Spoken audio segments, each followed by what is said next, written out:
சென்னையில் உள்ள ஒரு பெரிய அரசு மருத்துவமனை. இங்கு எப்போதும் மருந்தின் மணமும் நோயாளிகளின் மெல்லிய அழுகையும் மருத்துவர்கள் மற்றும் செவிலியர்களின் அவசரமும் கலந்த ஒரு சூழல் இருக்கும். இந்த மருத்துவமனையில் ஒவ்வொரு நாளும் உயிருக்கும் மரணத்துக்கும் இடையே ஒரு போராட்டம் நடக்கும். இந்த போராட்டத்தில் ஒரு வீராங்கனையாக இருந்தவர் லட்சுமி. 28 வயதான லட்சுமி கடந்த 5 ஆண்டுகளாக இந்த மருத்துவமனையின் பொது வார்டில் செவிலியாக பணியாற்றி வருகிறார். திருவண்ணாமலையில் உள்ள ஒரு சிறிய கிராமத்திலிருந்து வந்த லட்சுமிக்கு பெரிய கனவுகள் எதுவும் இல்லை. வயதான பெற்றோரை பராமரிப்பது, தம்பியின் படிப்பை முடிக்க உதவுவது, இவையே அவரது இலக்குகளாக இருந்தன. லட்சுமிக்கு தனது வேலை ஒரு கடமை மட்டுமல்ல, ஒரு பணியாக இருந்தது.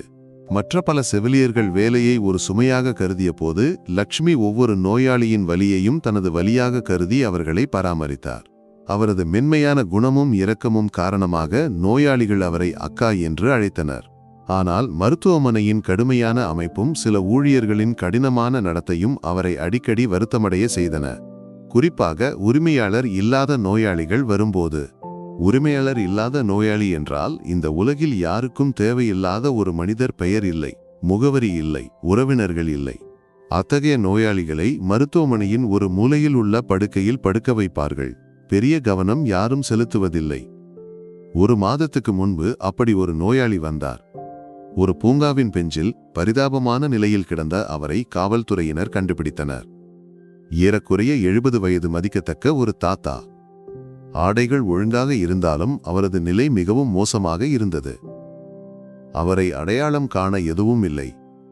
மருத்துவர்கள் சொன்னார்கள், அவருக்கு மூளையில் இரத்த கசிவு ஏற்பட்டுள்ளது, ஆழ்ந்த கோமாவில் இருக்கிறார். உயிர் பிழைக்கும் வாய்ப்பு மிகவும் குறைவு. உரிமையாளர் இல்லாதவராக கருதப்பட்டு அவர் வார்டின் கடைசி படுக்கையில் படுக்கை எண் 24இல் படுக்க வைக்கப்பட்டார். மற்றவர்களுக்கு அவர் படுக்கை எண் 24 மட்டுமே. ஆனால் லட்சுமிக்கு அவர் ஒரு உயிரற்ற மனிதராக இருந்தார். அவரது முகத்தில் உள்ள சுருக்கங்களில் லட்சுமிக்கு தனது கிராமத்தில் உள்ள தந்தையின் முகம் தோன்றியது. அந்த நொடியிலிருந்து லட்சுமி அவரது பொறுப்பை ஏற்றுக்கொண்டார். பெயர் யாருக்கும் தெரியாததால் லட்சுமி மனதில் அவரை தாத்தா என்று அழைத்தார். பணி முடிந்த பிறகும் அவர் மணிக்கணக்காக தாத்தாவின் அருகில் அமர்ந்திருப்பார். அவரது உடலை ஈரத்துணியால் துடைத்து, ஆடைகளை மாற்றி, குழாய் வழியாக கொடுக்கப்படும் உணவை சரியாக கொடுத்தார். மற்ற ஊழியர்கள் சொன்னார்கள், லட்சுமி, ஏன் நேரத்தை வீணாக்குகிறாய்? இவருக்கு யாருமில்லை, 1 நாளோ 2 நாளோவில் போய்விடுவார். லட்சுமி புன்னகையுடன் சொன்னார், யாருமில்லை என்றால் தானே நாம் இருக்கிறோம். செவிலியின் கடமை மருந்து கொடுப்பது மட்டுமல்ல, சேவையும் செய்ய வேண்டும். லக்ஷ்மி தாத்தாவிடம் பேசுவார். அவர் கோமாவில் இருந்தாலும் தனது கிராமத்தின் கதைகளை சொன்னார். அம்மாவை பற்றி பேசினார். சில சமயம் பகவத்கீதையிலிருந்து சுலோகங்களை படித்து காட்டினார். அவரது குரல் அவருக்கு எட்டியிருக்கும் என்று அவர் நம்பினார். வீட்டிலிருந்து சூப் செய்து கொண்டு வந்து மருத்துவரின் அனுமதியுடன் தாத்தாவுக்கு சிறிது கொடுக்க முயன்றார். சிறிய சம்பளத்தில் இருந்து பணத்தை சேமித்து தாத்தாவுக்கு ஒரு புதிய போர்வையும் சுத்தமான ஆடைகளும் வாங்கினார். 1 மாதம் கடந்தது. தாத்தாவின் நிலையில் மாற்றமில்லை. இப்போதும் கோமாவில் மூச்சு மட்டும் இருக்கிறது, உடல் உயிரற்றது போல. மூத்த மருத்துவர்கள் சொன்னார்கள், இனி நம்பிக்கை வேண்டாம். ஆனால் லட்சுமி நம்பிக்கையை விடவில்லை. அதே அர்ப்பணிப்புடன் தாத்தாவை பராமரித்தார். பின்னர் ஒரு நாள் ஒரு அதிசயம் நடந்தது. அந்த காலையில் மருத்துவமனைக்கு வெளியே ஒரு கருப்பு பளபளக்கும் ஆடம்பர கார் வந்து நின்றது. அப்படி ஒரு கார் அந்த மருத்துவமனையில் முதல் முறையாக இருக்கும். காரிலிருந்து ஒரு இளைஞர் இறங்கினார். 30 முதல் 32 வரை வயது, விலையுயர்ந்த உடை அணிந்து, கண்களில் கவலையும் பதற்றமும். அவர் விஜய்குமார், சிங்கப்பூரில் புகழ்பெற்ற தொழிலதிபர், தமிழ்நாட்டில் உள்ள ஒரு பெரிய தொழில் குடும்பத்தின் வாரிசு. விஜய் ஓடி வரவேற்பறைக்கு வந்தார். தனது தொலைபேசியில் ஒரு புகைப்படத்தை காட்டி கேட்டார், இந்த மனிதர் இங்கு இருக்கிறாரா? இவரது பெயர் முருகன் நாராயணன். 1 மாதமாக இவரை காணவில்லை. வரவேற்பாளர் புகைப்படத்தை பார்த்து பதிவேட்டை சரிபார்த்தார். சார், இந்த பெயர் இங்கு இல்லை. விஜயின் இதயம் உடைந்தது. 1 மாதமாக அவர் தனது தந்தையை தேடி வந்தார். முருகன், விஜயின் தந்தை, ஒரு சுயமரியாதை உள்ள மனிதராக இருந்தார். ஆண்டுகளுக்கு முன்பு தொழிலை பற்றி தந்தையும் மகனும் சண்டையிட்டனர். விஜய் சிங்கப்பூருக்கு சென்றார். ஆனால் தந்தையை அவர் மிகவும் நேசித்தார். அவர் காணாமல் போனதை அறிந்ததும் எல்லாவற்றையும் விட்டுவிட்டு தமிழ்நாட்டுக்கு திரும்பினார். நிராசையுடன் திரும்பிச் செல்ல தொடங்கிய போது ஒரு வார்டு பையன் புகைப்படத்தை பார்த்து சொன்னார், சார், இந்த முகம் பரிச்சயமாக இருக்கிறது. இது எங்கள் வார்டில் உள்ள படுக்கை எண் 24 உள்ள உரிமையாளர் இல்லாத தாத்தாவாக இருக்கும். உரிமையாளர் இல்லாதவர், இந்த வார்த்தை விஜயின் காதில் விஷமாக தோன்றியது. எனது தந்தை உரிமையாளர் இல்லாதவரா? கோபத்துடனும் கவலையுடனும் அவர் வார்டு பையனை பின்தொடர்ந்து வார்டுக்கு ஓடினார். அங்கு கடைசி படுக்கையில் இயந்திரங்களுக்கு இடையே தனது தந்தையை கண்டார். எப்போதும் கண்ணியத்தின் அடையாளமாக இருந்த முருகன் இன்று இந்த நிலையில் உரிமையாளர் இல்லாதவரைப் போல. விஜயின் இதயம் உடைந்தது. அவர் மருத்துவர்களிடம் கோபப்படத் தொடங்கிய போது ஒரு காட்சி அவரது கவனத்தை ஈர்த்தது. ஒரு செவிலி மிகுந்த அன்புடனும் அரவணைப்புடனும் முருகனின் முகத்தை ஈரத் துணியால் துடைத்துக் கொண்டிருந்தார். அவர் மெல்ல பேசிக் கொண்டிருந்தார். தாத்தா, இன்று உங்கள் முகம் பளபளக்கிறது. நான் புதிய பூக்களை வைத்திருக்கிறேன், கண்ணை திறந்து பாருங்கள். இது லக்ஷ்மியாக இருந்தது. விஜயின் வருகையை அவர் கவனிக்கவில்லை, தனது வேலையில் மூழ்கியிருந்தார். விஜய் ஒரு நொடி நின்று அவரை பார்த்தார். அவரது கோபம் மெல்ல உருகியது. அப்போது வார்டு பையன் மெல்லச் சொன்னார், சார், உங்கள் தந்தை இன்று உயிருடன் இருக்கிறார் என்றால் அது இந்த லட்சுமி அக்காவின் காரணத்தால் மட்டுமே. எல்லோரும் நம்பிக்கையை விட்ட போதும் ஒரு மகளைப் போல இவரை பராமரித்தார். தாத்தா என்று பெயர் வைத்ததும் இவர்தான். விஜயின் கண்கள் கலங்கின. அவர் மெல்ல லட்சுமியின் அருகில் நடந்தார்.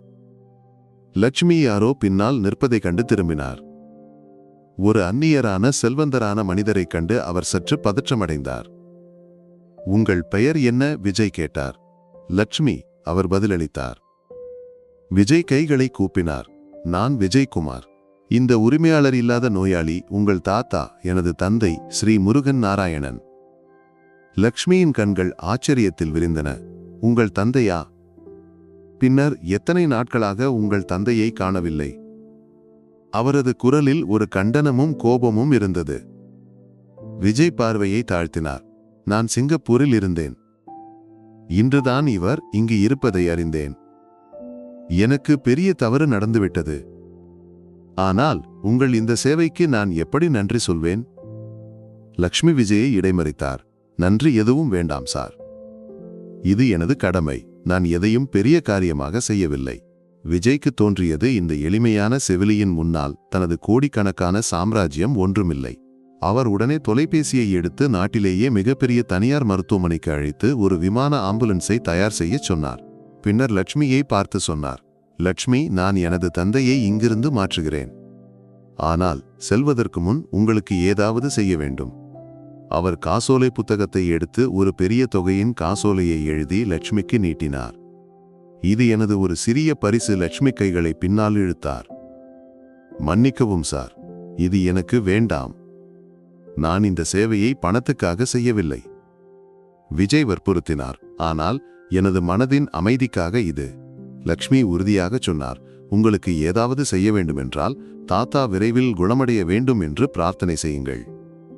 அதுதான் எனக்கு மிகப்பெரிய பரிசு.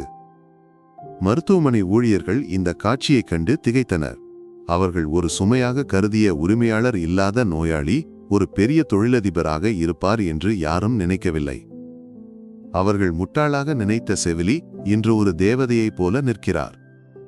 விஜயலட்சுமியின் தன்னலமற்ற தன்மைக்கு முன்னால் தலைகுனிந்தார். அவர் ஒரு நொடி யோசித்து பின்னர் ஒரு முடிவு எடுத்தார். அது அனைவரையும் திகைப்பில் ஆழ்த்தியது. அவர் மருத்துவமனை டீனை அழைத்தார்.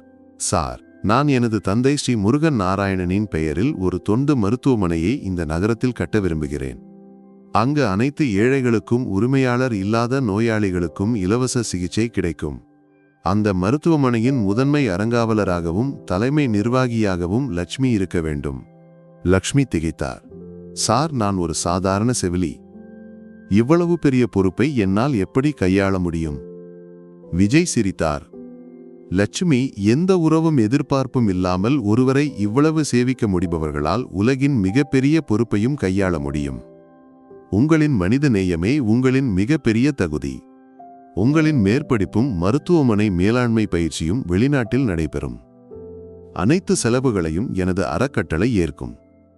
லட்சுமிக்கு சொல்ல வார்த்தைகள் இல்லை. அவரது கண்கள் கலங்கின. சில மாதங்களுக்கு பிறகு முருகன் நாராயணன் முழுமையாக குணமடைந்தார். தந்தையும் மகனும் இடையே இருந்த பிணக்கு மறைந்தது. அவர்கள் லட்சுமியை ஒரு மகளைப் போல ஏற்றுக்கொண்டனர். சில ஆண்டுகளுக்குப் பிறகு சென்னையின் மையப்பகுதியில் ஒரு பிரம்மாண்டமான முருகன் நாராயணன் தொண்டு மருத்துவமனை உருவானது. அதன் இயக்குனராக லட்சுமி இருந்தார். இன்றும் அவர் அதே இரக்கத்துடனும் மென்மையுடனும் நோயாளிகளை சேவிக்கிறார். ஆனால் இப்போது அவருக்கு ஆயிரக்கணக்கான தாத்தாக்கள் மற்றும் அம்மாக்களின் பொறுப்பு உள்ளது. இந்த கதை நமக்கு என்ன கற்பிக்கிறது? இந்த கதையை ஒருமுறை சிந்தித்து பார்க்கலாமே. தன்னலமற்ற முறையில் செய்யப்படும் சேவை ஒருபோதும் வீணாகாது. மேலே இருப்பவர் உங்கள் நன்மையை பார்க்கிறார். சரியான நேரத்தில் சரியான வழியில் அதற்கு பலனை தருவார். ஒருவேளை உங்கள் கற்பனைக்கும் அப்பாற்பட்ட ஒரு பலன். லட்சுமியின் இந்த கதை உங்கள் இதயத்தில் ஒரு சிறிய நன்மையின் தீபத்தை ஏற்றியிருந்தால் இந்த கதையை மற்றவர்களுடன் பகிர்ந்து கொள்ளுங்கள். உங்களுக்கு லட்சுமியை பற்றி மிகவும் பிடித்தது எது? அதையும் சொல்லுங்கள். இந்த நன்மையின் செய்தியை ஒன்றாக பரப்புவோம்.